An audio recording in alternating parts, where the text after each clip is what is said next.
Hello everyone, আবার চলে এসেছি একটি ভিডিও নিয়ে। আজকে আমি বলবো ভিটামিন এ ডেফিসিয়েন্সির ফলে কি কি হতে পারে। ভিটামিন এ আমাদের চোখের জন্য কিন্তু খুবই উপকারী, তাই ভিটামিন এর অভাবে হতে পারে নাইট ব্লাইন্ডনেস। তাছাড়াও হতে পারে কনজাংটিভাল জিরোসিস অর্থাৎ ড্রাইনেস অফ কনজাংটিভা, কর্নিয়াল জিরোসিস অর্থাৎ ড্রাইনেস অফ কর্নিয়া, বিটর স্পট সেটা আবার কি না ট্রাইঙ্গুলার শেপের একটা পিওরলি হোয়াইট বা ইউলোইস ভূমি একটা স্পট হবে, সেটা কর্নিয়াতেও হতে পারে বা কনজাংটিভাতেও হতে পারে।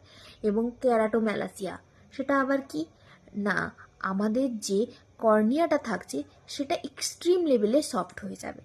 এই ধরনের সমস্যা হতে পারে। যদি আরও বিস্তারিত জানার থাকে বা অন্যান্য কোনো সমস্যা নিয়ে অবশ্যই কমেন্ট করতে ভুলবেন না।